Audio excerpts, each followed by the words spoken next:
Kali ini kita akan belajar tema 7, subtema 2, pembelajaran 1. Ayo mengamati upacara bendera. Setiap hari Senin, SDN Nusantara 01 melaksanakan upacara bendera. Siswa berbaris sesuai kelas masing-masing. Kelas 2 berbaris satu barisan dipimpin seorang siswa. Titi menjadi pimpinan barisan. Titi dan teman-temannya sangat senang mengikuti upacara bendera. Seusai kegiatan upacara bendera, ibu guru akan menyampaikan cerita. Ibu guru akan mendongeng. Titi dan teman-temannya bergegas masuk kelas. Sekarang, ayo berlatih. Simak dan dengarkan dongeng yang akan disampaikan guru. Ayo, dengarkan cerita fabel Ikan dan Burung. Ikan dan Burung. Di sebuah hutan, hiduplah dua binatang yang saling bersahabat. Binatang itu adalah burung dan ikan. Keduanya sangat dekat dan selalu saling membantu. Kedekatan keduanya ini tidak terjadi begitu saja, melainkan melalui suatu kejadian yang mengubah mereka. Ketika itu, ikan sedang beristirahat di pinggiran sungai. Ia memandangi biji-bijian di pohon tepat di atasnya. Kelihatannya biji-bijian itu enak dimakan, kata ikan dalam hati. Ia lalu berusaha meloncat setinggi-tingginya untuk mendapatkannya. Berkali-kali ia meloncat, namun tidak berhasil mencapai biji-bijian itu. Ia hanya bisa memandangi biji-bijian itu. Saat sedang memandangi biji-bijian itu, perhatiannya teralihkan oleh seekor burung yang berterbangan ke sana kemari. Tuhan, kenapa Engkau tidak memberiku sayap untuk terbang agar aku bisa meraih biji-bijian itu? Kata si ikan dalam hati. Kita tinggalkan si ikan dan beralih ke burung. Setelah berterbangan, burung lalu hinggap di salah satu dahan pohon di pinggir sungai untuk beristirahat. Saat itu ia melihat ke air. Di dasar air sungai itu, ia melihat banyak sekali cacing bergeliatan. Kelihatannya cacing-cacing itu enak dimakan, kata burung dalam hati. Ia lalu berusaha masuk ke dalam air untuk menyelam dan menangkap cacing-cacing itu. Namun, ia tidak berhasil karena ia tidak bisa berenang. Ia hanya bisa memandangi cacing-cacing itu dari atas pohon. Saat sedang memandangi cacing-cacing di dalam air, perhatiannya teralihkan pada ikan yang sedang berenang di dalam air. Tuhan, kenapa Engkau tidak memberiku ekor dan sirip untuk berenang agar aku bisa meraih cacing-cacing dalam air itu? Kata si burung dalam hati. Akhirnya, ikan dan burung saling tahu kesulitan masing-masing. Berkali-kali si ikan melihat burung menyelam ke air untuk mendapatkan cacing. Demikian pun si burung berkali-kali melihat ikan meloncat-loncat untuk mendapatkan biji-bijian.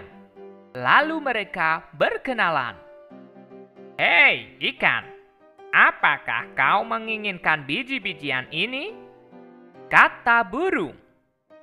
Benar, tetapi aku tidak punya sayap sepertimu, sehingga tidak bisa terbang mendapatkan biji-bijian itu.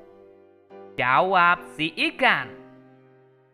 Aku juga menginginkan cacing di dasar sungai. Tetapi aku tidak punya sirip sepertimu, sehingga tidak bisa mendapatkan cacing-cacing itu. Balas si burung.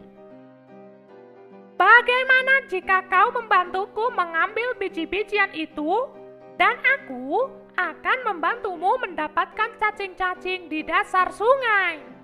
Ajak si ikan. Wow, ide bagus.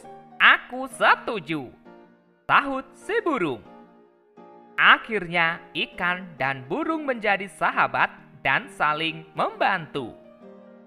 Demikianlah tadi dongeng fabel ikan dan burung. Tahukah kalian apa pesan moral yang ada di dalam dongeng fabel tersebut?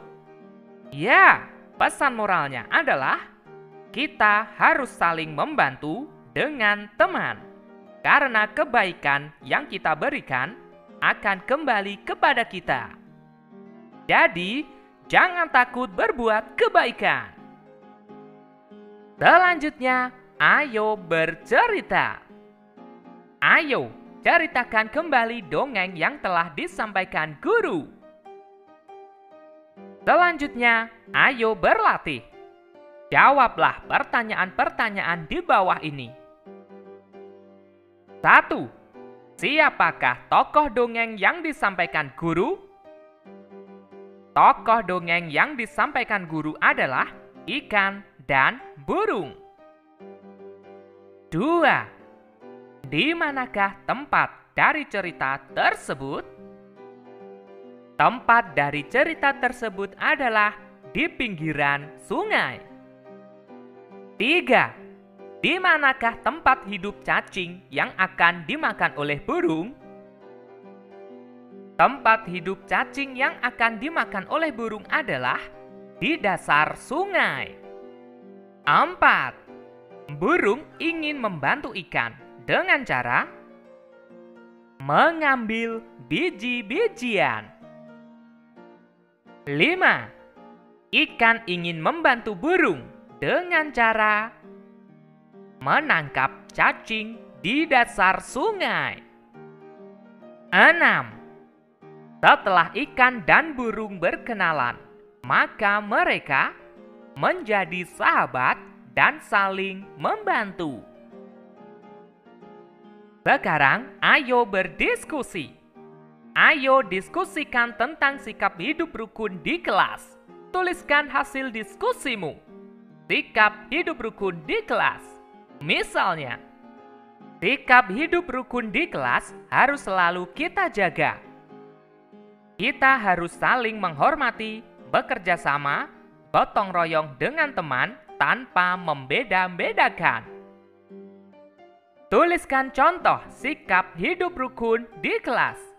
Misalnya, menolong teman yang sakit, menjalankan tugas piket bersama-sama, saling menghargai, tidak membeda-bedakan teman. Silahkan kalian tuliskan berdasarkan hasil diskusimu. Membuat kartu pecahan. Siti dan teman-teman diberi tugas membuat kartu pecahan. Masing-masing siswa membuat 3 kartu pecahan. Siti membuat pecahan setengah, sepertiga, dan seperempat. Perhatikan gambar. Gambar tersebut disebut pecahan karena antara gambar yang diarsir dan yang tidak diarsir memiliki besar yang sama. Dalam membuat pecahan, membagi gambar harus sama besar. Perhatikan gambar yang menunjukkan pecahan setengah berikut. Untuk gambar dengan pembagian tidak sama besar, itu artinya bukan pecahan 1/2. Sedangkan untuk gambar dengan pembagian sama besar, itu artinya pecahan 1/2. Sekarang ayo berlatih. Jawablah pertanyaan-pertanyaan berikut. 1. Perhatikan kumpulan gambar bangun berikut. Banyak bangun di atas adalah 2. Bangun warna biru dapat dinyatakan dengan pecahan. Jumlah warna biru ada 1. Jumlah semua bangun ada 2. Maka jawabannya 1/2 atau setengah. 2. Perhatikan kumpulan gambar bangun berikut. Banyak bangun di atas adalah 3. Bangun warna biru dapat dinyatakan dengan pecahan. Bangun warna biru ada 1, sedangkan jumlah semua bangun ada 3. Jadi jawabannya 1/3. 3. Perhatikan kumpulan gambar bangun berikut. Banyak bangun tersebut adalah 4. Bangun warna biru dapat dinyatakan pecahan. Bangun warna biru ada 1, sedangkan jumlah semua bangun ada 4. Maka jawabannya 1/4. Sekarang ayo berlatih. Pilihlah pecahan berikut sesuai gambarnya dengan memberi tanda centang. 1/2. Manakah gambar dengan pembagian sama besar? Ya. 1/3. Manakah gambar dengan pembagian yang sama besar? Ya. 1/4. Manakah gambar dengan pembagian yang sama besar? Ya. 1/2. Manakah gambar dengan pembagian yang sama besar? Ya. 1/3. Manakah gambar dengan pembagian yang sama besar? Ya. 1/4. Manakah gambar dengan pembagian yang sama besar? Ya. Ibu guru sering menceritakan berbagai dongeng hewan. Banyak hikmah atau contoh perbuatan baik dari dongeng. Mereka dapat hidup rukun dan menjaga kebersamaan. Ibu guru hari ini mengajarkan tari gerakan kijang. Gerak dasar tari kijang. Berlari-lari kecil ke arah depan dengan posisi tangan di kepala seperti tanduk. Pandangan lurus ke depan. Melompat ke kanan dan ke kiri. Posisi tangan lurus, jari membuka. Posisi badan membungkuk. Menggerakkan tangan ke samping kanan dan kiri. Posisi kaki jongkok seperti gambar. Sekarang ayo mencoba. Lakukan gerakan kepala, tangan, dan kaki seperti gambar di atas. Siswa dapat merangkai urutan gerak kijang atau menambah gerakan-gerakan lain yang sesuai gerakan kijang. Selamat menari! Oke teman-teman, cukup sekian pembelajaran kali ini. Kita lanjutkan pembelajaran berikutnya. Hutan lebat di pinggir kota. Kalian hebat, kalian juara. Bye-bye.